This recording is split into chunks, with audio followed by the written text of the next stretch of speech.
আপনারা এক একজন হয়ে গিয়েছে জুলাইয়ের ঠিকাদার এবং বাকিদের দুধ ভাত করে দেওয়া হয়েছে। আপনি যদি সেনাপ্রধানকে নাও সরাতেন, সেনাপ্রধানের আন্ডারে যত স্ট্রাকচার আছে প্রত্যেকটাকে আসলে আপনার সংস্কারের দরকার ছিল। আপনার কাছে কি মনে হয় এই সরকার সফল নাকি কতটুকু সফল? যদি বলি, ওই যে আপনি জিজ্ঞেস করলেন সফল না কতটুকু সফল, ফেইল্ড। লন্ডন কি সেই টেবিল কিনা যার থেকে আপনি এই ঘোষণাটা দিতে পারেন? আপনি তো ঐক্যমত্য কমিশন নামে একটা জিনিস গঠন করেছেন, যেই ঘোষণার উপর ভিত্তি করে শেখ হাসিনার পতন ঘটেছে, সেটা তো এক দফা, তাই না? ওই দিনের পরে কর্মসূচি হরতাল হবে না অবরোধ হবে তা নিয়ে মনে আছে যে মাইক টানাটানি হয়েছিল নেতাকর্মীদের মাঝে? আমন্ত্রণ জানাচ্ছি আমাদের আজকের সোজা সাপটে। আমি নূরে আলম আছি আপনাদের সাথে সমসাময়িক নানা বিষয় নিয়ে কথা বলার জন্য। আমাদের সাথে আজকে আছেন বৈষম্য বিরোধী ছাত্র আন্দোলনের সভাপতি রিফাত রশিদ। আমরা সরাসরি চলে যাচ্ছি রিফাতের কাছে। আপনাকে অসংখ্য ধন্যবাদ আমাদেরকে সময় দেওয়ার জন্য। আপনাকে অসংখ্য ধন্যবাদ। রিফাত, প্রথম যে বিষয়টা আমি আপনার কাছে জানতে চাচ্ছি, আমরা দেখলাম কয়েকদিন আগে বৈষম্য বিরোধী ছাত্র আন্দোলনের তিনজন সমন্বয়ক সহ একজন সমন্বয়ক সহ তিনজন আপনার হচ্ছে নেতা, তারা হচ্ছে চাঁদাবাজি করতে যে ধরা পড়েছে, পরবর্তীতে তাদেরকে পুলিশে সুপার্দ করা হয়েছে, এখন তারা জেলে রয়েছে। এই যে বৈষম্য বিরোধী ছাত্র আন্দোলন, এই প্ল্যাটফর্মটি তো গণ অভ্যুত্থানের প্ল্যাটফর্ম এবং সেই প্ল্যাটফর্মের ছায় সব দল মতের মানুষ এই গণ অভ্যুত্থানে অংশ নিয়েছিল। তো এখন এই প্ল্যাটফর্মটি যখন বিতর্কিত হচ্ছে, এটার দায় আসলে কার? ধন্যবাদ আমাকে সুযোগ দেওয়ার জন্য। আমি স্মরণ করতে চাই জুলাই গণ অভ্যুত্থানের শহীদ আহতদেরকে। শুধু জুলাই নয়, এর আগে বা এই ভূখণ্ড বিনির্মাণে যারা লড়াই করে গেছেন, 47, 71, 90 বা তারও আগে পলাশীর প্রান্তরে যারা লড়াই করেছেন, ইখতিয়ার উদ্দিন মোহাম্মদ বিন বখতিয়ার খিলজি থেকে, অর্থাৎ এই বাংলা ভূখণ্ড বিনির্মাণে যারা লড়াই করে গিয়েছেন, যাদের জন্য আজকে আমরা এই ভূখণ্ডটা পেয়েছি, এই ভূখণ্ডের কথা বলতে পারছি, তাদের সবাইকে আসলে কৃতজ্ঞতা জানাচ্ছি, তাদেরকে স্মরণ করছি শ্রদ্ধার সাথে। আপনি একটা কথা কিন্তু আপনার কোয়েশ্চেনের মধ্যে দিয়ে আসলে একটা অ্যান্সার এসে গেছে এবং অ্যান্সারের একটা পর্যায়ে এসে গিয়েছে। আপনি বলছেন যে সকল দলমতের মানুষ জুলাই বৈষম্যবিরোধী ছাত্র আন্দোলনের ব্যানারে এসেছে জুলাইয়ে। সো এর ফলে হয়েছে কি, বৈষম্যবিরোধী ছাত্র আন্দোলনের আমাদের যে কমিটিগুলোতে, সেখানেও না সব ধরনের মানুষ চলে এসেছে, সব দল মতের মানুষ। দীর্ঘদিন যাবৎ বৈষম্যবিরোধী ছাত্র আন্দোলন যখন কেন্দ্রীয় নেতৃত্ব ছিল, তখন কিন্তু আপনি খুব একটা চাঁদাবাজির ঘটনা শোনেননি, খুবই রেয়ার। এবং যেগুলো আসলে এসেছিল বা কোনো অপরাধমূলক কর্মকাণ্ডে জড়িত হওয়ার কথা এসেছিল, সেগুলো আসলে খুবই রেয়ার। মানে এবং পরবর্তীতে যখন দেখা গিয়েছে এটা তদন্ত করে খুব একটা প্রমাণ পাওয়া যায়নি। প্রমাণের অভাবে আমরা যাদেরকেই শোকজ করেছি, কাউকে আসলে সেরকম সলিড প্রমাণ আসলে কেউ দিতে পারেনি, না গণমাধ্যম দিতে পেরেছে, না মিডিয়া, না হলো গিয়ে আমরা আমাদের ইনভেস্টিগেশনে খুঁজে পেয়েছি। দীর্ঘদিন যাবৎ কেন্দ্রীয় নেতৃত্ব যখন ছিল না, বা ছিল না বললে ভুল হবে, বৈষম্যবিরোধী ছাত্র আন্দোলনের অর্গানোগ্রামের একজন ছিলেন উমা ফাতিমা, তার অধীনে যখন বৈষম্যবিরোধী ছাত্র আন্দোলনটা ছিল আর কি, তখন আমরা দেখতে পেয়েছি যে এই বৈষম্যবিরোধী ছাত্র আন্দোলন কন্ট্রোললেস হয়ে যাওয়া, কেন্দ্রীয় নেতৃত্বের আসলে শূন্যতা, নেতৃত্বের ব্যর্থতা, এর ফলে যেটা হয়েছে, সারা বাংলাদেশের যে বিভিন্ন দলমতের মানুষেরা এসেছিল এখানে, তাদের কে কমান্ড দিবে, কে নেতৃত্ব দিবে, এই জায়গাটা আসলে হয়নি। এর ফলে দেখুন, বাংলাদেশ নতুন করে তো আমি মানুষ সৃষ্টি করা হয়নি জুলাইয়ে, মানে এখানে তো আবাবিল ফেরেশতা, আবাবিল পাখি এসে হলো গিয়ে জুলাইয়ে যুদ্ধ করে যায়নি। এদেশের আপামর ছাত্র জনতাই তো এই লড়াইটা করেছে স্বৈরাচারী শেখ হাসিনার বিরুদ্ধে। সো আমরা বিএনপিকে দেখেছি, আমরা জামাতকে দেখেছি, অন্যান্য রাজনৈতিক দলগুলোকে দেখেছি, তারা বা তাদের সন্তানেরা যারা ছাত্র দল করতো, শিবির করতো, বাম সংগঠনগুলো করতো, তারাও তো বৈষম্যবিরোধী ছাত্র আন্দোলন এসেছে। তারা আসলে তাদের পূর্বসূরি নেতৃত্বের কাছে চলে যায়। বিশেষ করে অন্যান্য রাজনৈতিক দলগুলোর ক্ষেত্রেও এই ঘটনাটা ঘটেছে।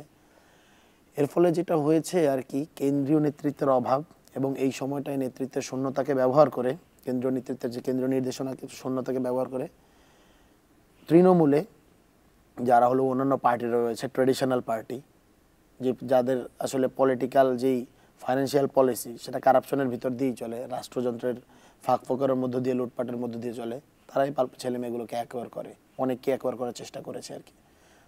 সো এর ফলে যেটা হয়, আমি যদি বলি মোটা দাগে, জুলাই তো ম্যাসিভ একটা মুভমেন্ট ছিল, কোটি ওপরে এইখানের ভিতরে আমরা দেখেছি যে মানুষ রাস্তায় নেমেছে। সো 90% আসলে বাড়িতে ফিরে গিয়েছে জুলাইয়ের পরে। 10% আসলে 10% প্রচণ্ড ফ্রাস্ট্রেটেড হয়ে যায় এই যে কেন্দ্রীয় নেতৃত্ব না থাকার কারণে। এই 10%-এর মধ্যে 9% আসলে প্রচণ্ড ফ্রাস্ট্রেশন আছে এবং 1% কারাপ্টেড হয়েছে। এবং এরা কারাপ্টেড হয়েছে তৃণমূলে যারা ট্রেডিশনাল পলিটিক্যাল পার্টি রয়েছে তাদের আসলে অনুষঙ্গে। এই ছাত্রদের লেজিটিমেসি তারা তাদের পলিটিক্যাল স্বার্থে ব্যবহার করেছে। এর মধ্য দিয়ে এই ঘটনাগুলো ঘটেছে। আমি বলবো যে এই দায়টা কি আমরা অস্বীকার করতে পারি? পারি না। তবে বাংলাদেশের যে ট্র্যাডিশনাল কিন্তু পলিটিক্যাল স্ট্রাকচার, সেই স্ট্রাকচারই আসলে এদেরকে আসলে অপরাধী হয়ে উঠতে বাধ্য করেছে। আমি যদি আপনাকে একটু এটার ব্যাখ্যা জায়গা থেকে বলি, সবসময় তো আমরা খুব রাজনৈতিক জায়গা থেকে বলি, আজকে যেহেতু আপনি এবং আমি আছি, পাশে কোনো সহ আলোচক নেই বা টকশোর মতো হচ্ছে না, সো একটু কথা বলাটা আসলে ইজিয়ার আমার জন্য, আমি এই অ্যান্সারটা আসলে দিই। বাংলাদেশে এই ট্র্যাডিশনাল যে কাঠামো, আমরা কেন ফ্যাসিবাদী ব্যবস্থার বিলোপ, নতুন রাজনৈতিক বন্দোবস্ত বিনির্মাণের কথা এক দফাতে বৈষম্যবিরোধী ছাত্র আন্দোলন বলেছে, সেটা হলো গিয়ে এই যে ট্র্যাডিশনাল সিস্টেম, সে যত বিপ্লবী করুক, যত অভ্যুত্থানই করুক না কেন, এর মধ্য দিয়ে সে নতুন কিছু লুম্পেন পয়দা করবে, কিছু লুটেরা পয়দা করবে, কিছু কালচারাল এলিট পয়দা করবে, যারা পরবর্তী বাংলাদেশটাকে নিয়ন্ত্রণ করবে। এবং লুম্পেন পয়দা করার জন্য বাংলাদেশের থেকে মনে হয় না উর্বভূমি আর আছে। এর ফলে যেটা হয়েছে, জুলাই বিনির্মাণের বদলে একটা যারা জুলাই বিনির্মাণের চেষ্টা করেছে, এটা তো একটা হার্ড প্রক্রিয়া, এটা তো একটা প্রসেস, চলমান প্রক্রিয়া। তারা যখন সংগঠিত করার কাজে ব্যস্ত হয়ে গিয়েছিল, একটা গ্রুপ এসেছে, তারা টাকা পয়সা বানিয়েছে, এবং টাকা পয়সা বানিয়ে তারা, যখন আপনার কাছে টাকা পয়সা থাকে, আপনি ফেসবুকের ভিতরে বুঝ দিয়ে আপনার পিআর তৈরি করতে পারবেন। আপনারা এক একজন হয়ে গিয়েছে জুলাইয়ের ঠিকাদার, এবং বাকিদের দুধ ভাত করে দেওয়া হয়েছে। সো এর ফলে একটা ক্রাইসিস হয়ে দাঁড়িয়েছে। আপনার যত যাওয়ার কথা ছিল, জুলাইয়ের যারা নেতৃত্ব ছিল, কেন্দ্রীয় নেতৃত্ব, তাদের তো প্রত্যেকটা জায়গায় যাওয়ার কথা ছিল। কারণ উত্তরায় যেই আন্দোলনটা গড়ে উঠেছে, ফর এক্সাম্পল আমি যদি বলি, উত্তরায় আন্দোলন করেছে প্রাইভেট বিশ্ববিদ্যালয়ের শিক্ষার্থীরা এবং ওই এলাকার মানুষজন। উত্তরায় এয়ারপোর্টটা কিভাবে বন্ধ হয়ে যায়, এখানে কি কেউ কোনো কেন্দ্রীয় নির্দেশনা দিয়েছিল? দেয়নি। নর্দার্ন বিশ্ববিদ্যালয়ের কিছু স্টুডেন্টরা স্বতন্ত্রভাবে এসেছিল, আরও বাইরের কিছু স্টুডেন্টদেরকে নিয়ে এয়ারপোর্ট বন্ধ করে দেয় 16 তারিখ, যেখানে 36টা আন্তর্জাতিক ফ্লাইট ডিলে হয়। সেটি কোনো কেন্দ্রীয় নির্দেশনা ছিল না। এরকম অসংখ্য, প্রত্যেকটা জায়গায়, আমি জাস্ট একটা উদাহরণ টানলাম, সারা বাংলাদেশে অসংখ্য গল্প রয়েছে। প্রত্যেকের জুলাইকে সংগঠিত করার আলাদা ইতিহাস রয়েছে। কিন্তু আপনি যখন সব কিছু কেন্দ্রীভূত করে আনলেন, জুলাই কিন্তু 17 তারিখে টিএসসির বাইরে চলে গিয়েছে। টিএসসি ছিল আসলে জুলাই মানে কোটা আন্দোলনের কেবলা। ঢাকা বিশ্ববিদ্যালয় যখন বন্ধ হয়ে যায়, সারা বাংলাদেশে অসংখ্য কেবলা তৈরি করা হয়। এবং ওই যে আমরা বলি যে বাংলাদেশের লড়াই মূলত ঢাকা বিশ্ববিদ্যালয়ের সাথে গোটা বাংলাদেশের এস্টাবলিশমেন্ট, ঢাকা বিশ্ববিদ্যালয়ের এস্টাবলিশমেন্টের সাথে জনমানুষের লড়াই, আবার সেটাই হয়েছে। আপনি কি দেখেছেন ঢাকা বিশ্ববিদ্যালয়ের মাঝে আবার মানে হলো গিয়ে জুলাই গণ অভ্যুত্থানের নেতৃত্বকে কুক্ষিগত করে আনা হয়েছে, সবাইকে ঢাকা বিশ্ববিদ্যালয়ে আসতে হয়েছে, এবং ঢাকা বিশ্ববিদ্যালয়ের কিছু নেতৃত্বকেই আপনি টিভি পর্দায় দেখছেন। মানে আমি যে আজকে এখানে বসেছি, আমিও সেই ঢাকা বিশ্ববিদ্যালয়ের, এই রুরো কিছু সত্যগুলো আমরা দেখতে পাচ্ছি। এর ফলে যেই ছেলেমেয়েগুলো উত্তরায়, যদি উত্তরার 5 তারিখের একটা ঘটনা বলি, 5 তারিখে যখন লং মার্চে আসা হয়, কয়েক লক্ষ মানুষ ছিল, এবং সংগঠকের জায়গাটা আমরা যখন নাম্বারস হিসাব করি, কয়েক হাজার সংগঠক যারা এই মানুষগুলোকে ডেকেছে, সংগঠিত করেছে, পুরো আন্দোলনকে দীর্ঘদিন যাবত টেনে নিয়ে গিয়েছে। এদের মধ্য থেকে তো কিছু ন্যাচারাল লিডার তৈরি হয়েছে, তাই না? এই লিডারদের দিকে তো হলো গিয়ে বাকিরা তাকিয়েছিল। এই তারা যে রাজনৈতিকভাবে সংগঠিত একটা গোষ্ঠী, তাদের ফাইন্যান্সিয়াল চলার জন্য কিছু দরকার রয়েছে। জুলাইয়ের আন্দোলন, জুলাই গণ অভ্যুত্থান, জুলাই বিপ্লব, আমরা যেভাবেই বলি না কেন, সরকার বিপ্লবীদের স্বীকার করে নাই। আপনি যখন বিপ্লবীদের স্বীকার না করবেন, বিপ্লবীদের প্রয়োজনীয়তা নিডসগুলোর দিকে আপনি যখন না থাকবেন, বিপ্লবীরা কারাপ্টেড হয়। কারণ এই সরকারি কাঠামো তাকে লুম্পেন তৈরি করতে বাধ্য করা হয়েছে। আমি বলছি যে ওই যে যারা হলো গিয়ে কারাপ্টেড হয়েছে, সংখ্যাটা 1%-এরও কম, 1%-এরও কম, বাট এরাও হতে বাধ্য হয়েছে এই সিস্টেমের জন্য। আপনাকে আমি যদি বলি, ওই যে এজেন্সিটাকে অস্বীকার কীভাবে করা হয়েছে, গভর্নমেন্ট খুব সহজভাবে, আমি এটাকে খুব একটা বলবো না যে এইটা অনিচ্ছাকৃত বা এটা হলো গিয়ে ভুললি মিস্টেকলি, আমি বলবো আমার ব্যক্তিগতভাবে মনে হয় এটা খুব সুদূর প্রসারী, পরিকল্পিতভাবে এই জুলাই কোনো একজন বা একটা ছোট্ট গ্রুপ অফ পিপলকে জুলাইয়ের মাস্টার মাইন্ড বানানো হয়েছে। আপনি যখন কাউকে মাস্টার মাইন্ড বানান এবং তাকে ব্রেন বিহাইন্ড দ্য মুভমেন্ট বলেন, তখন বাকি সমস্ত এজেন্সিকে না আপনি অস্বীকার করেন। আপনি যদি বলেন brain behind the movement, that means উত্তরায় যেই ছেলে মেয়েগুলো এয়ারপোর্ট ব্লকেট করেছে, উত্তরায় শহীদ আসিফ তো সে প্রাইভেট বিশ্ববিদ্যালয়ের প্রথম শহীদ, চট্টগ্রামের যদি আমি বলি শহীদ ওয়াসিম প্রথম শহীদ আবু সাইদ, এরা কি আপনার মুভমেন্টের এই ব্রেইন? তারা কি আপনার কমান্ড এখানের ভিতরে গিয়েছে? বা আপনি কি এইভাবেই আন্দোলনটাকে চিন্তা ভাবনা করেছেন? না, আপনারা বড়জোর আপনি যে কাজটা করেছেন, এই আন্দোলনে সারা বাংলাদেশের জুলাই আমরা যেটা করেছি, সেটা হলো সারা বাংলাদেশের সামগ্রিক মানুষের কালেকটিভ চিন্তাটা কি, সেই চিন্তার পালসটা আমরা ধরতে পেরেছি। আমরা তাদের ভাষায় কথা বলেছি, তারা যেটা বলতে চাচ্ছে সামগ্রিক যে পালসটা সেইটা আমরা হলো গিয়ে শব্দের মাধ্যমে, কথার মাধ্যমে, লেখনির মাধ্যমে পাবলিককে কর্মসূচি আকারে উপস্থাপন করেছে। এইটা ছিল নেতৃত্বের কাজ। ব্রেইন বিহাইন্ড দ্য মুভমেন্ট না এই জিনিসগুলো করার ফলে প্রত্যেকে আসলে আইডেন্টিটি লেস এবং ইনসিকিউর হয়ে গিয়েছে যে জুলাইতে আমি কি করলাম, কেন করলাম, আমার তো এই মুহূর্তে আইডেন্টিটি নেই। ফলত এই ইনসিকিউরিটির জায়গা থেকে বিভিন্ন অপরাধ প্রবণতার জন্ম হয়। আমি যদি সোশিওলজিক্যাল পার্সপেক্টিভ থেকে বলি, মানুষের যে কোনো অপরাধের মূলে রয়েছে তার ইনসিকিউরিটি। সে কোনো না কোনো জায়গা থেকে ইনসিকিউর। একটা মানুষ স্বাভাবিকভাবে কেন চুরি করে? সে চুরি করে এর কারণ তার পেটে খাবার নেই, একদম ন্যাচারাল জায়গায়, তার বাসস্থান নেই, তার শিক্ষা নেই, চিকিৎসা নেই, মৌলিক চাহিদার জায়গাটা বলি। তারপরে মানুষ কেন চুরি করে? আরেকটু আরাম আয়েশে থাকার জন্য, ভোগ বিলাসের জন্য। তারপরে যখন ভোগ বিলাস পরিপূর্ণ হয়ে যায় তখন কেন চুরি করে? চুরিটা তার অভ্যাসে পরিণত হয়, যে কত বেশি সম্পদ জড়ো করবো, এটা দেখতে তার ভালো লাগে। আবার যদি সেইটাও মোহ চলে যায়, চুরিটা তার এমন জায়গায় অভ্যাসে পরিণত হয়েছে, সেই যে স্ট্রাকচারের মধ্যে থেকে চুরি করে, সে যদি চুরি করা ছাড়তেও চায়, সেই স্ট্রাকচার তাকে চুরি করা থেকে বিরত রাখতে পারে না। আমরা এই ধরনের ঘটনা দেখেছি, গ্যাং কালচারের ভিতরে ঢুকে পরে যখন গ্যাং কালচার থেকে বের হয়ে আসতে চায় তখন তাকে মার্ডার করে ফেলা হয়। বাংলা সিনেমা তো আসলে সমাজের থেকেই উঠে এসেছে, এই ধরনের ঘটনাগুলো আসলে অস্বাভাবিক না। সো আমাদের এইগুলো না আসলে গভীরভাবে ভাবা উচিত। কেন জুলাইয়ের যোদ্ধারা যারা আসলে ওই সময় তো কেউ কোনো কিছু পাওয়ার জন্য আসলে আন্দোলনে নামে নাই, যে ছেলেটা গুলির সামনে গেছে, যেই ছেলেটা আমার পাশের ছোট ভাই, বড় ভাই, আমার বন্ধু, আমার বোন, আমার মা, আমার বাবা, আমার রিক্সাওয়ালা একজন শ্রমিক, একজন পথশিশু, একজন মাদ্রাসার স্টুডেন্ট, একজন প্রাইভেট বিশ্ববিদ্যালয়ের স্টুডেন্ট, একটা পাবলিক বিশ্ববিদ্যালয়ের স্টুডেন্ট, আমার টিচাররা আমার ঠিক পাশে থেকে গুলি খেয়েছে। সাংবাদিকদের মাঝে, আপনাদের সাংবাদিকদের তো শহীদ হয়েছেন অনেকে, তো সাংবাদিকেরা তো এখানের ভিতরে এসে গুলি খেয়েছে। এইটা তো একটু মিলিমিটারের জায়গাতে, বন্দুকের নল যদি 1 মিলিমিটার এদিক ওদিক হতো বা 1 সেন্টিমিটার এদিক ওদিক হতো, আমি গুলিটা খেতাম, আমি মারা যেতাম। সো সেই ছেলেমেয়েগুলো যখন কারাপশনের চিন্তাটা করে, দ্যাট মিনস সমাজের চিন্তার ভিতর আরোপিত করেছে। কারণ এখানে জুলাইয়ের অধিকাংশ স্টুডেন্ট বা অধিকাংশ যারা আন্দোলনের পয়েন্টগুলোতে নেতৃত্ব দিয়েছে, তাদের মোটেও পট পরিবর্তনের জন্য তারা কেউ দেয়নি। একদল ক্ষমতায় আছে, তারা পট পরিবর্তন করে তার দল বা অন্য কোনো দলকে ক্ষমতায় বসাবে, এই খায়েশ থেকে কেউই কিন্তু জুলাই নামে নাই। তারা কেন নামছে? একটা পরিবর্তনের জন্য, ফ্যাসিবাদী স্বৈরাচারী শেখ হাসিনার পতন এবং ফ্যাসিবাদী ব্যবস্থার পরিবর্তনের জন্য। কেন তারা নিজেরা এই সিস্টেমের ভিতরে ঢুকে গেছে? ওই লাশাতেলিয়ার নীতির মতো, যে সিস্টেমে ঢুকে যদি আপনি সিস্টেম পরিবর্তন করতে চান, সিস্টেম আসলে আপনাকেই পরিবর্তন করে দিবে। এই ঘটনাটা ঘটছে। আমাদের আসলে যেই কাজটা করা উচিত ছিল, 5 তারিখে একটা বিপ্লবী সরকার গঠন করা উচিত ছিল। বিপ্লবী সরকার যদি গঠন না করতে পারতাম, একটা জাতীয় সরকার গঠন করা উচিত ছিল। আজকে ইন্টারিম গভর্নমেন্টের সবাই এই গভর্নমেন্টের মধু খায়। এই গভর্নমেন্ট, একটা রাষ্ট্র যখন তৈরি হয়, সবার তো একটা ব্রেড অ্যান্ড বাটার তৈরি হয়েছে এখানে। আপনি দেখেছেন 5 তারিখে জুলাই আন্দোলন বিপ্লব হলো। আমি যদি এক জায়গা থেকে বলি, জুলাইয়ের বিপ্লবের যতগুলো এলিমেন্ট থাকা দরকার সবগুলো আসলে এখানের ভিতরে ছিল। জুলাই বিপ্লব হয়েছে এবং জুলাই বিপ্লবকে জোর করে গণ অভ্যুত্থান বানানো হয়েছে। কীভাবে গণ অভ্যুত্থান বানানো হয়েছে? বিপ্লবীরা যারা ছিল, যখন সেনা শাসনের আসলে হলো গিয়ে আমরা একটা গুঞ্জন শুনছিলাম সকালবেলা, তখন কিন্তু স্পষ্টভাবে জানানো হয়েছে যে বাংলাদেশের ভবিষ্যৎ শাহবাগে জনতার মঞ্চ থেকে নির্ধারিত হবে, ক্যান্টনমেন্ট থেকে নয়। স্পষ্ট বার্তা। ঠিক যখন স্বৈরাচারী শেখ হাসিনার পতন হয়েছে, রাজনৈতিক দলগুলো কোথায় হাজিরা দিয়েছে আপনার মনে আছে? সেনাপ্রধানের কাছে। রাজনৈতিক দলগুলো কোথায় হাজিরা দিয়েছে? স্বৈরাচারী শেখ হাসিনার, আমরা কি বলবো, পালিত রাষ্ট্রপতি চুপ্পুর কাছে। কারণ তারা মনে করেছে ক্ষমতার কেন্দ্র ওইটাই, ওই যে ট্রেডিশনাল যে চিন্তাধারা, এইটাই তো একটা ফ্যাসিবাদী ব্যবস্থা।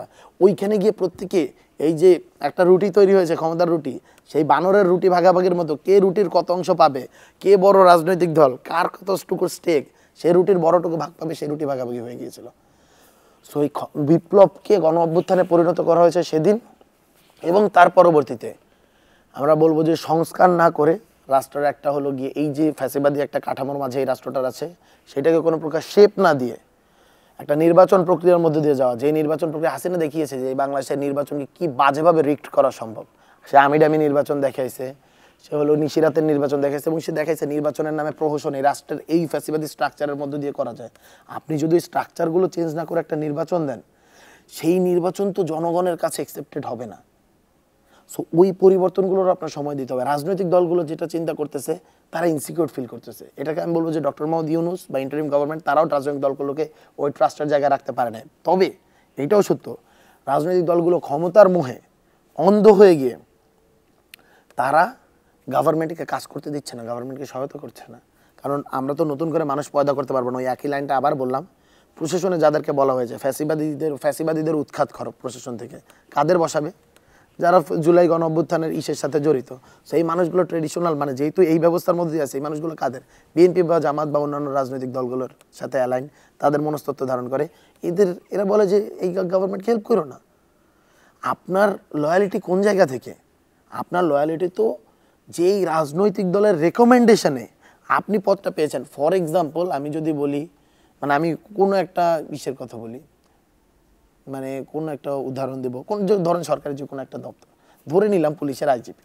এখন পুলিশের আইজিপি ধরেন যে বিএনপি বা জামাত কোনো একটা রাজনৈতিক দলের রেকমেন্ডেশনে গিয়েছে, তারা বলেছে অমুক জনকে দেন, সে ভালো, তারাও ব্যাকগ্রাউন্ড চেক করেছেন, দেখেছে যে ফ্যাসিবাদের সাথে সংশ্লিষ্টতা নেই, তারা তাকে দিলেন। এখন এই মানুষটাকে আসলে ইন্টারিম গভর্নমেন্ট নিয়োগ দিয়েছেন নাকি বিএনপি বা জামাত নিয়োগ দিয়েছেন আপনি বলেন? তার তো দেখেছে যে কার রেকমেন্ডেশনে গিয়েছে, কার প্রচেষ্টা গিয়েছে, কোনো রাজনৈতিক দলের প্রচেষ্টায়। তখন তার তো আসলে লয়ালিটি ওই রাজনৈতিক দল আপনাকে কি বলতে সার্ভ করা। গোটা বাংলাদেশের প্রত্যেকটা সরকারি প্রতিষ্ঠানগুলো আপনি গিয়ে দেখুন, এই রাজনৈতিক দলগুলোর লোকদের ভরা। তারা যদি এখানের ভিতরে ওই যে কলম এদিকে ঘোরায়, এনসিপির লোক তো আছে, এনসিপির লোকজন যারা এনসিপির যারা আন্দোলনের নেতা, তারা গিয়েছিল কিন্তু চাকরি করতে। বা আমরা যদি মোটা থেকে বৈষম্য বিরোধী ছাত্র আন্দোলন বলি, এনসিপি তো পরবর্তী অনেক পরে এসেছে। এনসিপির রাজনৈতিক একটা দলের বয়স 5 মাস আসলে। সো যারা গিয়েছিল তাদের আন্দোলনের মূল জায়গাটা কি ছিল? তারা সরকারি চাকরি পেতে গেছে, সরকারি চাকরি পাওয়ার একটা প্রক্রিয়ার মধ্যে দিয়ে গেছে। আপনি যখন এই সরকারি চাকরিটা পাবেন, একজন বিসিএস ক্যাডার হবেন, তখন আপনি আসলে এই প্রশাসনিক খেলার মাঝে ঢুকছেন। আপনি তো খেলোয়াড়ই না, তখন আপনি খেলায় ঢোকার জন্য আন্দোলন করছেন। আপনি কেমনে বলেন যে এইখানের ভিতরে অনেক খেলোয়াড় আপনাদের, যাদেরকে দিয়ে আপনি খেলান? সুযোগ নাই, ইম্পসিবল তো। কারণ আপনি তো ওইখানের ভিতরে খেলোয়াড় হিসেবে ঢোকেনই নাই। আপনি শুরুই করেছেন, যে আপনি চেষ্টাই করেছেন, আপনার খেলাটা শুরুই হয়েছে, আপনি এই খেলার ভিতরে প্রবেশ করেছেন খেলোয়াড় হওয়ার জন্য। আপনি খেলোয়াড় হয়েছেন গভর্নমেন্টের জায়গা থেকে। আপনি তো এখন পর্যন্ত প্রশাসনে, এখন পর্যন্ত একটা বিসিএস হয় নাই। বিসিএস যদি হতো আপনি বলতে পারতেন যে এনসিপির লোকজন আসলে প্রশাসনে ঢুকেছে, তার রেকমেন্ডেশন দিয়েছে। তাদের সুপারিশেও তো বিভিন্ন জায়গায় বদলি হয়েছে, অথবা বিভিন্ন জায়গায় পদায়ন হয়েছে। কিন্তু তারা কাকে দিয়েছে? তার তো নতুন লোক সে পয়দা করতে পারে নাই। আমি বললাম না, সে কি নতুন লোক পয়দা করতে পেরেছে?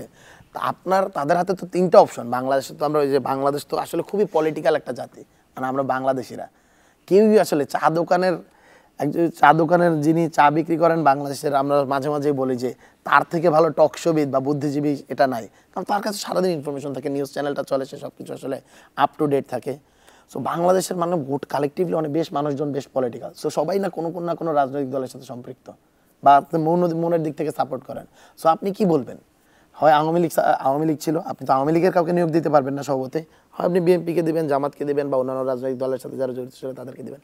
আপনি তো নতুন কাউকে পয়দা করা আপনার পক্ষে সম্ভব না। কারণ একটা সিনিয়র পোস্টে দিতে গেলে তার তো দীর্ঘদিনের অভিজ্ঞতা, বিভিন্ন ধরনের ক্রাইটেরিয়া ম্যাচ করতে হয়, অনেকগুলো আসলে কোয়েশ্চেন যদি কিন্তু ব্যাপার আসলে থাকে। সো যেভাবে বলা হয় যে অমুক সরকারি দল, তমুক সরকারি দল, আসলে এই জিনিসটা না নিয়ার টু ইম্পসিবল। আমি এই জন্যই বলতেছি যে আসলে এটা আসলে সম্ভব না।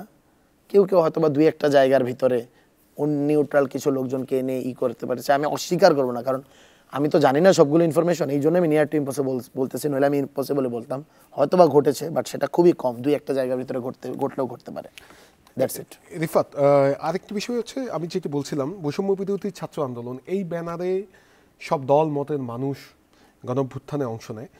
তো অনেকেই চাচ্ছিল যে যেহেতু এই ব্যানারটি কোনো নির্দিষ্ট দলের অথবা কোনো নির্দিষ্ট মতের না, সারা বাংলাদেশের মানুষ এই ব্যানারের মাধ্যমে রাস্তায় নেমেছে, এবং 5 আগস্ট স্বৈরাচার শেখ হাসিনার পতন হয়েছে এবং তিনি পালিয়ে চলে গিয়েছেন। তো অনেকেই মনে করছেন যে এর পরপরই বৈষম্য বিরোধী ছাত্র আন্দোলন প্ল্যাটফর্মটি বিলুপ্ত করার প্রয়োজন ছিল। আপনি কি মনে করেন যে এই বিলুপ্ত করলে, এই যে আজকের বৈষম্য বিরোধী ছাত্র আন্দোলনের বিভিন্ন জায়গায় সমন্বয়ক পরিচয়, আবার অনেক জায়গায় সমন্বয়করাও নানা অনিয়মের সাথে জড়িয়ে যাচ্ছে, এই চিত্রটা আসলে দেখতে হতো না?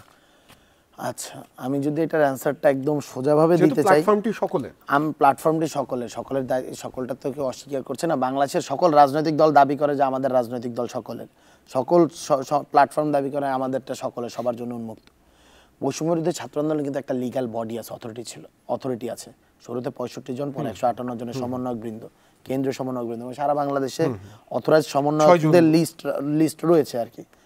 সো আপনি যদি এর পরবর্তীতে বৈষম্য বিরোধী ছাত্র আন্দোলন সেই সমন্বয়ক বৃন্দর কথা শুনে তাদের মতামতের ভিত্তিতে তাদের সাথে একাধিকবার মিটিং করেই পরবর্তী একটা আহ্বায়ক কমিটি গঠন করা হয়েছে। কেন এই আহ্বায়ক কমিটি গঠনের প্রয়োজন ছিল, কেন এবার এটা ব্যানারটাকে বিলুপ্ত করে দেওয়া হয়নি?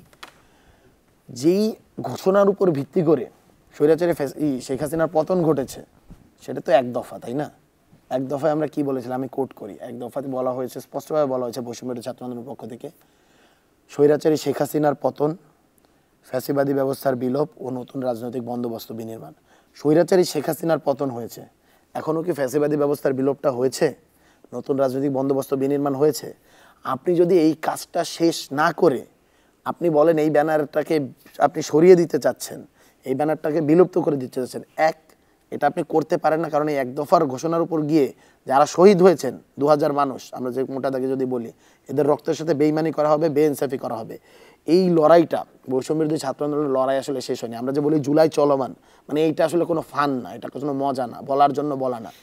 জুলাই চলমান এই জন্যই কারণ জুলাইয়ের যে আমার যে কমিটমেন্ট ছিল ফ্যাসিবাদী ব্যবস্থার বিলোপ, নতুন রাজনৈতিক বন্দোবস্ত বিনির্মাণ, সেইটা আসলে কি হয়নি, আমার অর্জিত হয়নি। যতদিন না পর্যন্ত অর্জন না হবে ততদিন পর্যন্ত এই লড়াইটা আসলে আমাদের চালা যেতে হবে। এইটা আমাদের শহীদের রক্তের মাধ্যমে তো আমাদের হাতে তুলে দেওয়া একটা মহান দায়িত্ব, যেই দায়িত্ব থেকে কেউ আসলে ফারেক হতে পারবে না।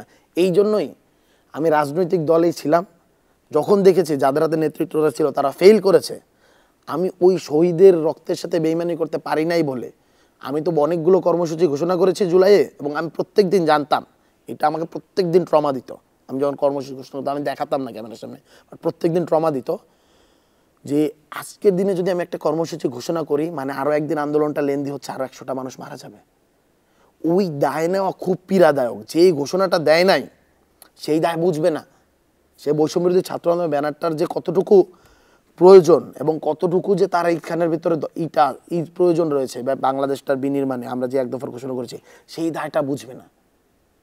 এই দায়টা আমার ফিল হয় বলে আমি মানে আমি যদি একটু জানি না, আমি একটু ইমোশনাল হয়ে যাচ্ছি না খোলামেলা, আমি প্রত্যেকটা রাত কান্না করছি যখন দেখছি বৈষম্যবিরোধী ছাত্র ব্যানারটা নাই। প্রায় প্রতি রাতে আমি কান্না করে দিতাম। আমার মনে হতো যেন এই পাপ বোধের থেকে আমরা কিভাবে বের হবো। লাস্ট পর্যন্ত আমি পলিটিক্যাল পার্টি থেকে বের হয়ে এখানে কাউন্সিল করার ডিসিশন নিয়েছি। এটা ইটস আ হার্ড ডিসিশন।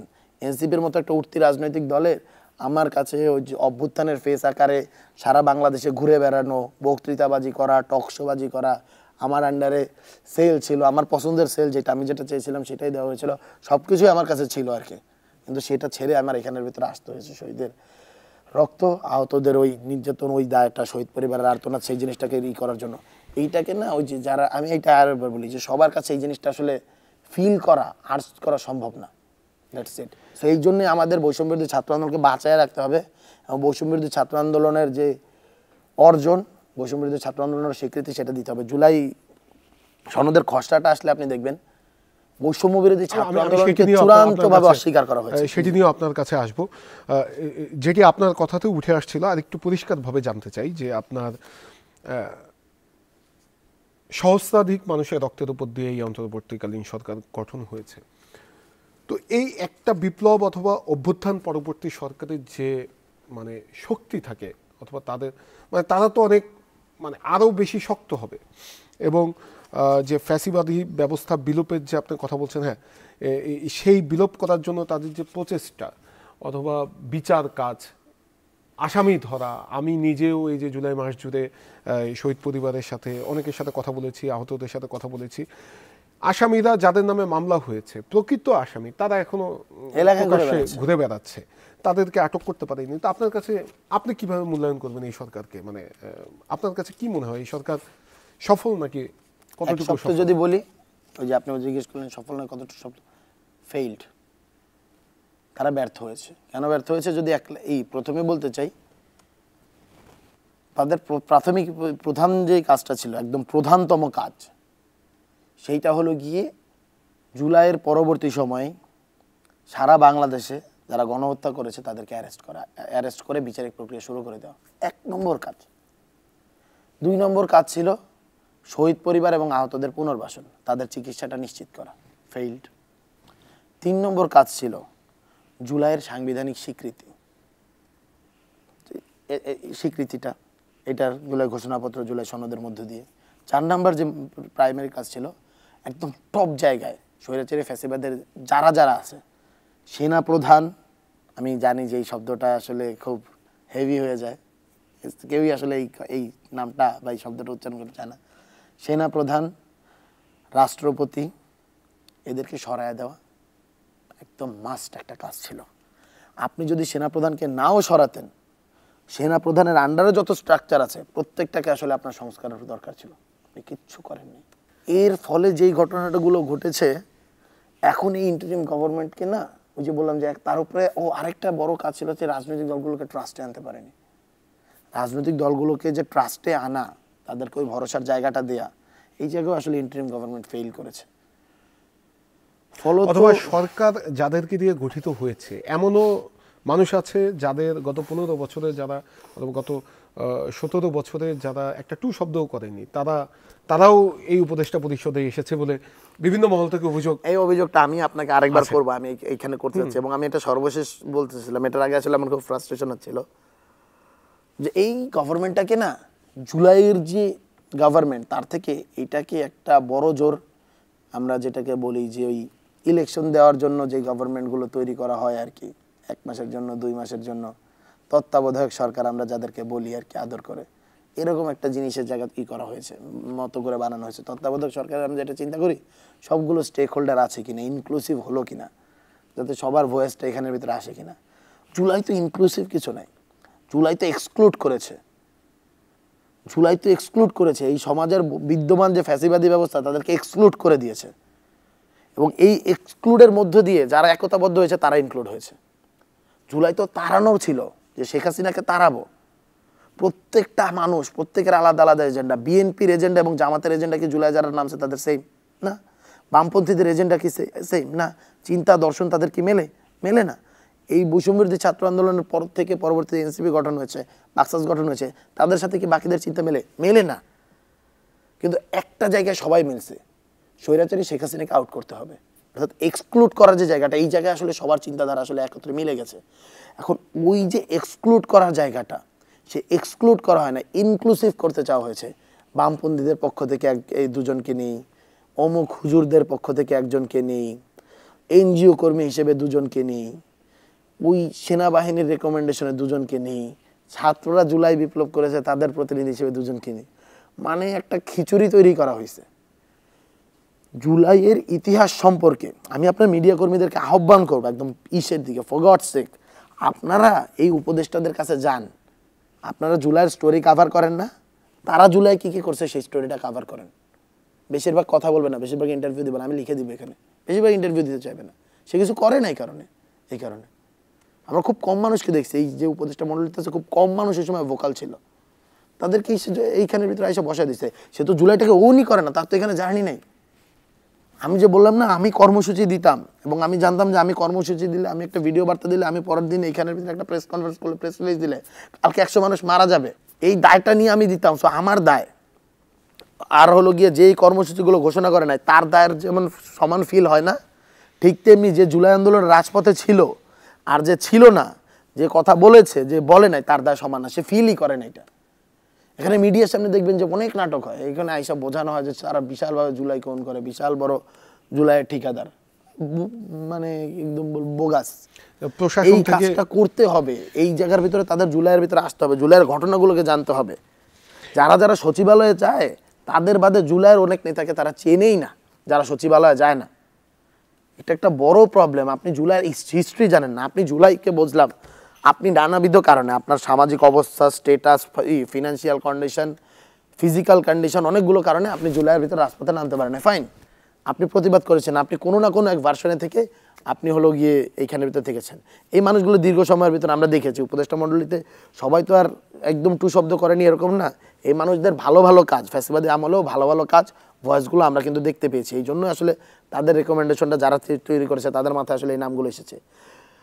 গভর্নমেন্টে যাওয়ার পরে থেকে না তাদের না আমরা ওই কাজগুলোই আসলে দেখতে পাই না। তাদের যেই ভালো কাজের জন্য তাদেরকে আমরা পছন্দ করতাম এক সময়ের ভিতরে, ফর এক্সাম্পল বাংলাদেশে যারা হিউম্যান রাইটস নিয়ে কাজ করেছেন তাদের বড় বড় কিছু মানুষ ফেস, তাদের কিন্তু এই উপদেষ্টা মণ্ডলীতে আছে। বাংলাদেশের লাস্ট 1 বছরে যে পরিমাণ হিউম্যান রাইটস ভায়োলেশন হয়েছে, ফর এক্সাম্পল আমি চাঁদাবাজিকে কোনোভাবে পক্ষে যাচ্ছি না, চাঁদাবাজির পক্ষে কোনো সাফাই গাচ্ছি না, চাঁদাবাজির ঘটনায় জুলাইয়ের কিছু ফ্রন্টলাইনার যারা বিপথে গিয়েছে, আমি এই জিনিসটা স্বীকার করে নিচ্ছি, তাদেরকে আপনি 7 দিনের রিমান্ডে দিতে পারেন? কোনো হিউম্যান রাইটসের জায়গা থেকে কোনো জায়গার কোনো ব্যাখ্যায় আপনি কি 7 দিনের রিমান্ডে তাকে দিতে পারেন? যখন তাদেরকে হলো গিয়ে কোর্ট থেকে নিয়ে হলো গিয়ে আবার ডিবিতে নেওয়া হয়েছে, দেখা গিয়েছে যে পুলিশের কি পরিমাণ ক্ষোভ, এদেরকে মারতেছিল, কারো গলা চেপে ধরেছিল। পুলিশ কাস্টাডিতে থাকা অবস্থায় মিডিয়ার সামনে এই ঘটনাগুলো ঘটতে পারে? এদেরকে নিয়ে কি টু শব্দ কোনো কিছু আছে? মানে এই যে ভয়ঙ্কর, কিন্তু এই কালচারাল এস্টাবলিশমেন্ট আপনি দেখতে পেয়েছেন, এইটা নিয়ে তারাও খুব একটা প্রতিবাদ করেনি। কিন্তু প্রতিবাদ কখন হয়েছে জানেন? যখন গোপালগঞ্জে এনসিপির পথসভায় হামলা হয়, এবং হামলা যারা করেছিল তাদের কাউকে ওই সময়ের ভিতরে বাঁচাতে গিয়ে, ওই সময় পরিস্থিতি নিয়ন্ত্রণ করতে গিয়ে পুলিশ বা সেনাবাহিনী যারা ছিল তারা আসলে কাউন্টার করে, সেইখানের ভিতরে যারা হয়েছে হলো গিয়ে আহত হয়েছে, হয়েছে, যারা ওখানে আঘাতপ্রাপ্ত হয়েছে, যাদের ওখানে ক্ষয়ক্ষতি হয়েছে, তাদেরকে নিয়ে আপনি হিউম্যান রাইটসের ভয়েস অহরহ শুনতে পেয়েছেন। আসলে হিউম্যান রাইটসটা কার? হিউম্যান রাইটস কি সিলেক্টিভ কিছু মানুষের? হিউম্যান রাইটস কি আওয়ামী লীগের? হিউম্যান রাইটস কি মুজিববাদীদের? হিউম্যান রাইটস কি কিছু কালচারাল এলিটদের? নাকি হিউম্যান রাইটস সবার? অপরাধীরও যদি হিউম্যান রাইটসের পক্ষে আপনি বলেন, তাহলে আপনার ওইখানের ভিতরে যেই ছেলেগুলোকে এইভাবে হেনস্থা করা হয়েছে আউট অফ দ্য রুল, আপনার তারও এই জায়গা থেকে আসতে হবে। এবং যেই পুলিশগুলো তাদেরকে এইভাবে নির্যাতিত করেছে, যেই কোর্ট তাদেরকে 7 দিনের রিমান্ড দিয়েছে, কি কোন বেসিসের ভিতরে, এই ব্যাখ্যাগুলো নিতে হবে। বাংলাদেশের জনগণ, বাংলাদেশে যেদিন সত্যিকার হিউম্যান রাইটস প্রতিষ্ঠা হবে সেদিন এই ব্যাখ্যাগুলো নিবে, আসলে মানুষ নিবে। তাহলে এই সরকার কিভাবে সংস্কার করবে? আমরা তো গত 11 মাসে দৃশ্যমান তেমন একটা এই সংস্কার, সরকারের সংস্কারটা আপনি যদি বলি, অথবা দেশ স্টেবল হওয়ার জন্য না, এখন তো আসলে মানে সাধারণ মানুষও বলছে, আপনি যদি সাধারণ মানুষের সাথে কথা বলেন, চায়ের দোকানে কথা বলেন, যে নির্বাচনটা জরুরি। কারণ মানুষেরও অনেক প্রত্যাশা ছিল। আমরা দেখেছি যে এই সরকার যখন গঠন করা হয় 5 মাস 6 মাস মানুষও বলতো যে না, এই সরকার থাকুক। এবং আমরা দেখতাম ক্যাম্পেইন, দেখতাম 5 বছর চাই ক্যাম্পেইন। হ্যাঁ, কিন্তু আপনি দেখেন এখন আপনি হচ্ছে চায়ের দোকানে কথা বলেন, মানুষের সাথে কথা বলেন, মানুষ বলবে যে না, নির্বাচন অতি দ্রুত নির্বাচন দিয়ে দেখ, রাজনৈতিক সরকার আসুক, দেশ স্টেবল হোক। কিন্তু দেশটা তো 11 মাসে তারা স্টেবল করতে পারেনি। আপনার কি মনে হয় যে অভিযোগ মানুষগুলো, মানুষের সাথে তো আপনি যেমন মিশেন আমরাও মিশি, মানুষটা একটা কথা বলে, এই দেশের কোনো পরিবর্তন হয় না, যে সংস্কারগুলো করতে চাইছে। আমি তো বলি যে মোটাদা কি আপনার অডিয়েন্স, আমার অডিয়েন্স, বা প্রত্যেকটা মানুষের তো আসলে অডিয়েন্স আলাদা, এবং একজনের পার্সপেক্টিভ, একজন যা দেখে সেটা দিয়ে আপনি আরেকজনকে ন্যারেট করতে পারি না। আমি যদি এই জন্য একটা গ্রুপকে আমি সবসময় একটা রেফারেন্স হিসেবে টানি, শহীদ পরিবারদেরকে এবং আহতদেরকে। যাদের কাছে গিয়েছি তারা একটা কথা বলছে, ভাই অনেক কিছু হয়েছে, সংস্কার ছাড়া কোনো কিছু, সংস্কার ছাড়া কিন্তু আমরা মানবো না। তাহলে এই যে একটা ছেলে বলতেছে, ভাই আমি চোখ হারাইছি, কিসের জন্য হারাইছি আপনি বলেন? সরকার করতে পারতেছে না, সরকারকে করাইতে হবে, কোন ভার্সনে করাইতে হবে তারপরে ব্যাপার। ওই যে বললেন যে জনগণ নির্বাচন চায়, আমি এই জুলাইয়ে 400-র অধিক শহীদ পরিবারের সাথে মোটা দায়ে কথা বলেছে বৈষম্য বিরোধী ছাত্র আন্দোলন। আমরা যদি কেন্দ্রীয় কমিটির কথা বলি, 400 অধিক পরিবারের কাছে গিয়েছে, তাদের সাথে কথা বলেছে। সবার সাথে হয়তো বা 1-to-1 অনেক সময় ধরে কথা বলা হয়নি, 1-to-1 কথা বলার সংখ্যাটাও 100-র অধিক। এদের প্রত্যেকের মেজর কনসার্ন দুইটা, একটা বিচার, একটা সংস্কার। জুলাই সনদ আমরা বৈষম্য বিরোধী ছাত্র আন্দোলনের পক্ষ থেকে যখন জুলাইয়ের লেখনী নিয়ে একটা করেছি, পুরস্কার বিতরণী করেছি, ওইখানে আমরা 3টা শহীদ পরিবারকে দাওয়াত দিই। প্রত্যেকে জুলাই সনদ, প্রত্যেকে জুলাই প্রোক্লেমেশনের কথা, সংস্কারের কথা বলেছে। সো এই যে জনগণের কালেকটিভ ভয়েস শহীদ পরিবারগুলো আহতদের থেকে উঠে আসতেছে, এইটাকে আপনার আসলে রেকগনাইজ করতে হবে, এবং এরা আসলে সবথেকে বড় স্টেক হোল্ডার। এখন সমস্যা হলো, আপনি ঐক্যমত্য কমিশন কাদেরকে নিয়ে বানাইছেন? কারা ঐক্যমত্য হইলে বাংলাদেশকে আপনি সামনের দিকে আগে নিয়ে যাবেন? বাংলাদেশের পলিটিক্যাল পার্টিগুলা দিয়ে, তাই তো? পলিটিক্যাল পার্টিগুলো কি বাংলাদেশে ফেইল করছে না? করছে। পলিটিক্যাল পার্টি যদি ফেইল না করতো, অতীতে আমরা কিসে দেখেছি? 90-তে আমরা দেখেছি, 69, সেখানে কি পলিটিক্যাল পার্টির নেতৃত্বে অভ্যুত্থান হয়েছে না? পলিটিক্যাল পার্টির নেতৃত্বে বা ছাত্র সংগঠনের নেতৃত্বে অভ্যুত্থান হয়েছে। জুলাই এসে আপনি প্রথমবার দেখতেছেন একটা পলিটিক্যাল প্ল্যাটফর্ম, বৈষম্য বিরোধী ছাত্র আন্দোলন করার মধ্য দিয়ে তাদের নেতৃত্বে সারা বাংলাদেশের মানুষ নামছে। রাজনৈতিক দলগুলোর কি দীর্ঘদিন আন্দোলন সংগ্রাম নাই? তাদের ডাকে মানুষ নামে নাই কেন? কারণ তারা মানুষের টোনে কথাই বলতে পারে না, দে আর ফেইল্ড। তারা জনগণকে রিপ্রেজেন্টই করতে পারেনি, রিপ্রেজেন্ট করতে পারে নাই বলে তাদের ডাকে মানুষ নামে নাই। একই নেতাকর্মীরা যারা 28 অক্টোবর সাউন্ড গ্রেনেড খেয়ে পালাইছে, যেখানে তাদের নেতাকর্মীরা স্টেজে, নেতাকর্মীরা সহ পালাইছে, সেই একই নেতাকর্মীরা আমার মতো রিফাত রশিদদের ডাকে কেন রক্ত দিছে, বুলেট খাইছে? ছাত্রদলের ছেলেমেয়েরা বুলেট খায় নাই? যুবদলের ছেলেমেয়েরা বুলেট খায় নাই? আপনি বলেন এইটার বাস্তবতা আছে? কারণ পলিটিক্যাল পার্টিগুলোকে ওই বাংলাদেশের মানুষ তো দূর, রাজনৈতিক দলের নেতাকর্মীরা নিজেরা ভরসা করতে পারে নাই। কেন? এক লাইনে আমি বলি, কারণ সে দেখছে সে মার খায় কিন্তু তার নেতা ঠিকই গুলশানের আলিশান ফ্ল্যাটে থাকে, সে মার খায়, সে বাসায় যেতে পারে না। তার বাড়িতে যখন সে যায়, তৃণমূলের একটা নেতা বা একজন কর্মী, তার মা মারা যায়, বাবা মারা যায়, সে জেলখানা থেকে একটা জানাজা পড়ার জন্য একটা সুযোগ পায় না, কিন্তু তাদের ব্যাংকগুলো টিকে থাকে, তাদের কোম্পানিগুলো টিকে আছে, তাদের নেতাদের, তাদের বিশাল বিশাল গার্মেন্টস ফ্যাক্টরি চলে। সো তাদের প্রতি ট্রাস্ট করতে পারে না। আমাদের প্রতি ট্রাস্ট করছিল কারণ আমাদের হারানোর কিছু নাই। সে ফিল করছে সেও যেমন গরিব, তারও যেমন হারানোর কিছু নাই, তারও যেমন পাওয়ার কিছু নাই, আমারও পাওয়ার কিছু নাই, আমার কাছে হারানোর কিছু নাই। এই একাত্মতাটা আসলে জরুরি ছিল। সো আমি এই কথাগুলো এতক্ষণ এই জন্য বলছিলাম, সো এই পলিটিক্যাল পার্টিগুলো, ট্রেডিশনাল পলিটিক্যাল পার্টিগুলো বাংলাদেশের জনগণের রিপ্রেজেন্ট করে না। আপনি শহীদ পরিবারকে ওইখানে নেন, আপনি আহতদের রিপ্রেজেন্টেশন ওইখানে নেন, আপনি বৈষম্য বিরোধী ছাত্র আন্দোলনকে ওইখানের ভিতরে নেন, বাকি স্টেক হোল্ডার দিয়ে। আপনারা সাংবাদিকদের একটা বড় অংশ, আপনারা জুলাইকে চাক্ষুষভাবে দেখেছেন, আপনাদের কোনো রিপ্রেজেন্টেশন ওইখানের ভিতরে আছে? নাই। সো কারা স্টেক হোল্ডার? শুধুমাত্র রাজনৈতিক দলগুলো যারা ফেল করেছে তারা কি স্টেক হোল্ডার? রাজনৈতিক দলগুলো, মানে এটা আমি জাস্ট, যেহেতু আমার একজনের সোজা এটা আমি বলছি আর কি, রাজনৈতিক দলগুলো যে সম্পূর্ণভাবে ফেল করছে এটাও তো বলা কতটুকু যৌক্তিক। কারণ আমরা দেখেছি গত 17 বছরে, অথবা যে 28 অক্টোবরের কথা বলছেন, 28 অক্টোবর আমি মাঠে ছিলাম এবং এই জন্য আমার কষ্টটা বেশি। এবং সেখানে কিন্তু বিএনপির নেতাকর্মীরা 5 থেকে 6 ঘন্টা তারা প্রতিরোধ গড়ে তুলেছিল। যাই হোক, পরবর্তীতে পুলিশ গুলি চালানো শুরু করে এবং নির্মমভাবে মানে পেটানো শুরু করে। এবং এর আগেও ধরেন, এবং এই 28 অক্টোবর, আমি ওই দিনের ঘটনাতে একটু যদি রেফারেন্সটা নিই, ওই দিনের পরে কর্মসূচি হরতাল হবে না অবরোধ হবে তা নিয়ে মনে আছে যে মাইক টানাটানি হয়েছিল নেতাকর্মীদের মাঝে, খোঁচাখুচি হয়েছিল। এটা আমি আপনার খেয়াল করে দেখতে পারেন, আসলে তারা জানতো না পরের দিন তারা কি করবে। এবং 28 অক্টোবর তারা পরের দিন কি করবে তারা এই জিনিসটা জানতো না। 28 অক্টোবরের প্ল্যানটাই ছিল না। সারা দেশ থেকে নেতাকর্মীরা এসেছিল এবং তাদের বাড়ি ঘরে হচ্ছে চিরুনি অভিযান চালানো। 28 অক্টোবরের পরে, মানে এবং গত 17 বছর আপনি বিএনপি বলেন, অন্য যে রাজনৈতিক দলগুলো বলেন, আপনি যদি সেই ছাত্র দলের জনি থেকে শুরু করে বহু নেতাকর্মী আমরা দেখি শিকার হয়েছে। এরা আমাদের বড় ভাই ইলিয়াস আলী থেকে শুরু করে, আমরা এগুলো আমাদের চোখের সামনে ঘটা। আমরা সেই প্রসঙ্গে পরে মানে দীর্ঘ আলোচনা করা যাবে। যাই হোক, আমি যেটা বলছি যে আমার যেটি আলোচনার বিষয়, যে এই সরকার সহস্রাধিক শহীদের রক্তের উপরে গঠিত হয়েছে। এই সরকার যতটুকু শক্তিশালী হওয়া দরকার ছিল সেই শক্তিশালী তো তারা হতে পারেনি, দেখে তো মানুষ হচ্ছে নির্বাচনের কথা বলছে। যদি এই সরকার দেশকে স্টেবল করতে পারতো তাহলে তো অবশ্যই মানুষ নির্বাচনের কথা মানুষ তো চাইতো, বলতো না। হ্যাঁ, আমি বলছি এটা কি এই সরকার দুর্বল হয়েছে কিনা? এই সরকার তো ব্যর্থতা। আমি তো এক লাইনে বলেছি, এক শব্দে বলেছি, এই সরকার ফেল করেছে। কেন ফেল করেছে? সে তার বন্ধুকে, শত্রুকে, সহযোদ্ধাকে এবং হলো গিয়ে সহকর্মীকে এটা চিন্তা ভুল করেছে। সহযোদ্ধার সহকর্মী দুইটা কিন্তু সেম না। সহযোদ্ধা যে আপনার জন্য ফাইট করছে, সহকর্মী যে আপনার সাথে কাজ করবে, আপনার কাজটাকে আগায় নিয়ে যাবে। রাজনৈতিক দলগুলো ইন্টারিম গভর্নমেন্টের সর্বোচ্চ সহকর্মী, সহযোদ্ধা আসলে না। সহযোদ্ধা ওই যে বললাম, বৈষম্য বিরোধী ছাত্র আন্দোলনের যে লিডারশিপটা ছিল, যার নেতৃত্ব দিয়েছে রাজপথ থেকে, তারা, শহীদ পরিবার, আহত এবং যারা আসলে আন্দোলনটাকে বেগবান করে নিয়ে গেছে, যারা আসলে জিনিসটাকে চাক্ষুষ দেখেছে, তারা, তাদের ভয়েসটাকে যদি আপনি রাখতেন আপনার যে কোনো পলিসি মেকিংয়ে, তারা আপনার হয়ে কথা বলতো, সংস্কারের পক্ষ হয়ে কথা বলতো। আপনি কি তাদের ভয়েসটা রেখেছেন? আপনি উইথড্র করে দিয়েছেন। আপনার যদি যৌথ বিবৃতি দেওয়ার প্রয়োজন হয় লন্ডনে গিয়ে একটা রাজনৈতিক দলের সাথে, এটা তো একটা চরমতম লজ্জার। বাংলাদেশের ভবিষ্যৎ কি লন্ডন থেকে নির্ধারিত হবে নাকি? না, আপনি লন্ডনে যান এবং একজন রাজনৈতিক দলের বর্তমান ভারপ্রাপ্ত প্রধানের সাথে আপনি যৌথ বিবৃতি দেন। গভর্নমেন্ট কি কোনো একটা একক রাজনৈতিক দলের সাথে যৌথ বিবৃতি দিতে পারে এবং সেখানে থেকে নির্বাচনের দিনক্ষণ নিয়ে ঘোষণা করতে পারে? আপনি বাকি রাজনৈতিক দলগুলোর সাথে পরামর্শ করবেন না যদি আপনার পলিসিতেই আসে? এটা তো ঐক্যমত্য কমিশনের মিটিং থেকে যাওয়ার কথা ছিল। আমি যদি বিএনপির কথা বলি, বিএনপির প্রতিনিধি কি সেখানে যায় না?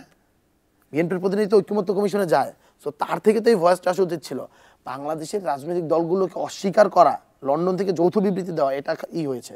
আমরা ওই মিটিংকে নিয়ে আমরা যারাই আছিলাম প্রত্যেকে প্রচণ্ড পরিমাণে ইতিবাচক ছিলাম। আমরা বাংলাদেশের ভবিষ্যৎ নির্ধারণী একটা মিটিং হিসেবে দেখেছি, কিন্তু আমরা আশাহত হয়েছি যে সেইখান থেকে বাংলাদেশের ভবিষ্যৎ কি হবে বা না হবে সেইটার পলিসি আলোচনা না করে সেখান থেকে সিদ্ধান্ত নিয়ে আসা হয়েছে। সিদ্ধান্ত তো একক কোনো ব্যক্তি দিতে পারে না, একক কোনো রাজনৈতিক দল দিতে পারে না। আপনার সবাইকে এখানের ভিতরে ইনক্লুড করতে হবে। না, তার আগে তো জামাতও বলেছে যে এই সময়ের মধ্যে নির্বাচন দিতে হবে, অথবা এনসিপিও বলেছে। লন্ডন কি সেই টেবিল কিনা যার থেকে আপনি এই ঘোষণাটা দিতে পারেন? আপনি তো ঐক্যমত্য কমিশন নামে একটা জিনিস গঠন করেছেন। এই ঐক্যমত্য কমিশন একটা, আমরা বলবো যে একটা ফেইল্ড প্রজেক্ট হয়েছে, এর কারণ এইখানের ভিতরে সকলের ভয়েস নাই। এইটা যেমন সত্য, এখনো ইনক্লুড করার সুযোগ রয়েছে, এটা যেমন সত্য। আপনি এখন এই প্রতিনিধিদেরকে ডাকতে পারেন, এটা যেমন সত্য। কিন্তু তার থেকে বড় সত্য হলো, একক কোনো রাজনৈতিক দলের আপনি ঐক্যমত্য কমিশনের জায়গা থেকে ওই মিটিংয়ের ভিতর যা ডিসিশন আসছে, সেই কথাটাই আপনি যদি ঐক্যমত্য কমিশনের মিটিং থেকে বলতেন, আপনার খুব বেশি যাইতে আসতো না। আপনার ওইখান থেকে ডিসিশন জানাইতে হবে কেন?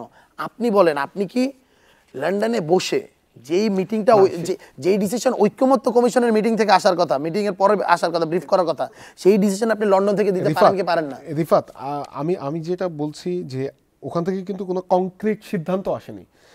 ওই বৈঠকের পরে বিএনপির পক্ষ থেকে দাবি জানানো হয়েছে যে সরকার বলেছিল যৌথ প্রেস রিলিজ দিতে পারেন।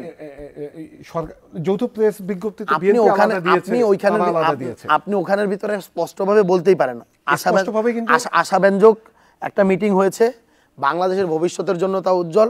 আপনি রাষ্ট্রে আসেন, দেশে আসেন, ঐক্যমত্য কমিশনের মিটিং এ একই কথা বলেন। আমি একটু ইনফর্মাল হয়ে যাচ্ছে, সরি টু সে, আমার ফর্মাল হওয়া উচিত, বাট আপনি যদি একই কথাটা ঐক্যমত্য কমিশনের মিটিং থেকে বলতেন, তাহলে কিন্তু এখানের ভিতরে কারোই সন্দেহ ছিল না যেই ডিসিশনটা আসছে সেটা আমরা সবাই চাই। ডিসিশন নিয়ে কোনো নেই। বাংলাদেশের দ্রুততম সময়ের ভিতরে একটা নির্বাচন দরকার। এটা যেমন বাংলাদেশের মানুষের দাবি, বাংলাদেশকে একটা গণতান্ত্রিক উত্তরণের দিকে উন্নীত করতে হবে।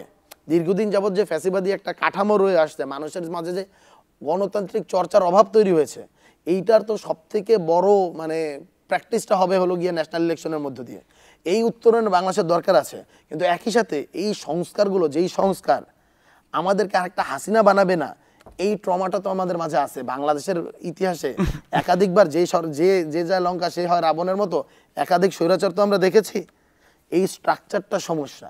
এই স্ট্রাকচার হাসিনাকে আসলে হাসিনা বানাইছে। এই স্ট্রাকচার, এই মুজিববাদী সংবিধান বলি, এই বাকশালী কাজকর্ম বলি, এই যে কাঠামোটা, এই কাঠামো তো তাদেরকে হলো এই লুম্পেন বানানোর কারখানা আমরা যেটাকে বলি, এখানে যে যাবে সে কারাপ্টেড হবে। ওই যে আমরা একটু আগে বললাম যে জুলাইয়ের যে যোদ্ধা যারা বুকে গুলি নিতে রাস্তায় গিয়েছে, সেই ছেলেটা কারাপ্টেড কেন হচ্ছে? এবং অল্প কিছু টাকার বিনিময়ে মানুষের প্রাণ তো 1 কোটি টাকা। আপনাকে যদি আজকে আমি বলি যে ভাই আপনি কি 1 কোটি টাকার বিনিময়ে আপনার প্রাণ বিক্রি করবেন, কেউ কোনোদিন কোনো টাকার বিনিময়ে প্রাণ বিক্রি করা যায় না। সে তার প্রাণকে ওখানে বাজি রেখেছিল, সেই ছেলে কেন টাকার কাছে বিক্রি হবে? বিক্রি হচ্ছে কারণ এই সিস্টেমটা তাকে কারাপ্ট করতেছে। সিস্টেমের চেঞ্জটা তো আপনাকে করতে হবে। সিস্টেমের চেঞ্জ না করে আপনি যদি বলেন সিস্টেমের চেঞ্জ তো এই সরকার, এই সরকারেরই দায়িত্ব, এবং এই সরকারের সবাইকে তারা তো একটা শর্ত, এই পারেনি বলা যায় না, এখন একটা চলমান প্রক্রিয়ার মধ্যে দিয়ে রয়েছে, মানে পারছে না, মানে এটা যে আপনার আমার ওই যে বললাম যে অনুমান পারছে না এমন না। এখন পর্যন্ত তো আমরা ফাইনাল কোনো কনক্লুশনের দিকে যাইনি। এই যে জুলাই একটা বিপ্লব কিনা গণ অভ্যুত্থান হয়েছে, কারো দৃষ্টিতে এটাকে জুলাই আন্দোলন বানাইতে চায়, হাস্যকর একটা জিনিস। আমরা মিডিয়াতেও অনেককে দেখেছি এবং আমরা আহ্বানও করেছি আপনারা জুলাই গণ অভ্যুত্থান বা হলো গিয়ে বিপ্লব শব্দটা ব্যবহার করবেন। এটা আসলে বিপ্লব হয়েছে না গণ অভ্যুত্থান হয়েছে, এর ডিসিশন এখন পর্যন্ত আসে নাই। জুলাই যে চলমান, জুলাই এখন পর্যন্ত একটা প্রসেসের মধ্যে দিয়ে রয়েছে। এই ডিসিশন জুলাইয়ের লাস্টের দিন, যেদিন একটা নির্বাচন হবে এবং নির্বাচনের মধ্য দিয়ে যে সরকার আসবে, সেই সরকারের আচরণ নিয়ন্ত্রণ করবে, আচরণ বলে দেবে জুলাইয়ের আসলে কতটুকু ইম্প্যাক্ট ইসের মধ্য দিয়ে হয়েছে। আপনাকে আমি একটা ছোট্ট বলি, আমি জানি না এটা একটু বেশি অ্যাট্রাক্ট হয়ে যাচ্ছে কিনা, বাট আমি এটা নিয়ে খুব ফ্রাস্ট্রেটেড। কারণ আমরা যারা পল্টনে গিয়ে মাইর খেয়েছি, আমরা ওই যে মাঝে মাঝে আমাদেরকে ছাত্রলীগ বলে ট্যাগ দেওয়ার আসলে চেষ্টাও করা হয়েছিল, বাট আমাদের ফেসবুক মেমোরিজ এই ছবিগুলো দেখে পরবর্তী অনেকে ক্ষমাও চেয়েছে। বিএনপিপন্থী অ্যাক্টিভিস্টদের বা জামাতপন্থী অ্যাক্টিভিস্টদের অনেকে আসলে এই ক্ষমতা চাইছে আর কি পরবর্তীতে, আমি যদি একটু বলি। সো আমরা যারা মাইর খেয়েছি পল্টনে গিয়ে এই ফ্যাসিবাদী হাসিনার উৎখাতের জন্য, সারা বাংলাদেশে 7ই জানুয়ারি নির্বাচনের আগের দিনে গোটা বাংলাদেশে একটা প্রোগ্রাম হয়েছে আওয়ামী লীগের বিরুদ্ধে, সেটা হচ্ছে রাজু ভাস্কর্যে। সেইখানের ভিতরে আমরা 30টা মানুষ ছিলাম, আমি ছিলাম, এই নাহিদ ছিল, এই আক্তার ছিল, এই আসিফরা ছিল, এইখানের ভিতরে এই উমামা ছিল, এই আরমানুল্লাহ ছিল, এই মোল্লার বসুরা ছিল। ওই দিন ঢাকা বিশ্ববিদ্যালয়ে আবার মানুষ 30 জন হলেও নানা দলমতের সংমিশ্রণ দেখা গিয়েছে। এরাই পরবর্তীতে এসে জুলাইয়ের নেতৃত্ব দিয়েছে। ব্যাপারটা আসলে এইরকম না যে রাজনৈতিক দলগুলো আসলে যদি মানে সবসময় তাদের ভয়েসটা থাকতো, তারা 6 জানুয়ারিতে আসলে প্রতিবাদটা করতো। ছাত্র সংগঠনগুলোর যে হাতে যে বা ছাত্রদের হাতে যে আবার আন্দোলনটা বা বাংলাদেশের নেতৃত্বটা এসেছে, পলিসির জায়গা থেকে আন্দোলনের নেতৃত্ব এসেছে, এইটার আমি মনে করি যে বীজ বপিত হয়েছে 6 জানুয়ারির ওই কর্মসূচির মধ্যে। সেখানে তো মানে আমি এটা কারো পক্ষ নিচ্ছি না, মানে এই রাজনৈতিক দলগুলোর এই 17 বছরের প্রচেষ্টা ছিল দেখেই কিন্তু 7 জানুয়ারি আমি এই লড়াইটাকে স্বীকার করি। যে নির্বাচন ছিল সেই নির্বাচনে কোনো ভোটার যায়নি। আমি নিজে অন্তত 20টা ভোট কেন্দ্রে গিয়েছি, কোনো ভোটার ছিল না, দুপুর পর্যন্ত আমি এই লড়াইটাকে স্বীকার করি। যাই হোক, এই লড়াই একটু বলতে হবে, এই যে 17 বছর ধরে যে দীর্ঘদিনের রাজনৈতিক দলগুলোর লড়াই, এই লড়াইকে কোনোভাবে আমরা অস্বীকার করতে পারবো না। আমরা বলেছি রাজনৈতিক দলগুলো ফেল করেছে কোন জায়গা থেকে, তারা এটাকে চূড়ান্ত রূপ দিতে পারেনি। দেখেন 0 পেলেও ফেল, 32 পেলেও ফেল। আমি বলেছি যে যদি হলো গিয়ে পাস করে যাওয়াটা, উতরে যাওয়ার যে ব্যাপারটা, উতরাতে কি পেরেছিল? পারেনি। এই সত্যটা তো আপনার স্বীকার করতে হবে। উতরাতে যখন পারেনি, দ্যাট মিনস আমি কখনো বলি নাই যে তারা 0 পেয়েছে। তাদের এই লড়াই সংগ্রাম, বিশেষ করে বিএনপি, জামাত বা এই দলগুলোর কথা যদি আমরা বলতে চাই, গণ অধিকার পরিষদ ছিল, সেই ছাত্রদের পক্ষ থেকে ছাত্র দল, শিবির, ছাত্র অধিকার পরিষদ, ছাত্র শক্তি বা বাম সংগঠনদের অনেকেই, এরা যেই পরিমাণ মার খাইছে, যেই পরিমাণ রক্ত দিচ্ছে, তার ফলেই তো এই জিনিসটা আসছে। একটা উদাহরণ আমরা অনেক সময় টানি যে বসন্ত কখনো একটা ফুল দিয়ে কমপ্লিট হয় না, কিন্তু একটা ফুল ফোটার মাধ্যমে, প্রথম একটা গাছে কোনো একটা ফুল ফুটে জানান দেয় বসন্ত আসতেছে, বসন্ত আসছে।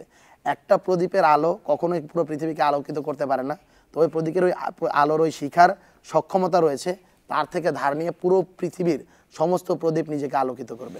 সো ওই জার্নিটা ছিল, ওই কৃতজ্ঞতা আমরা একদমই শেষ সময় আছি। আর একটা প্রশ্ন আপনি 2 মিনিটে উত্তর দিবেন।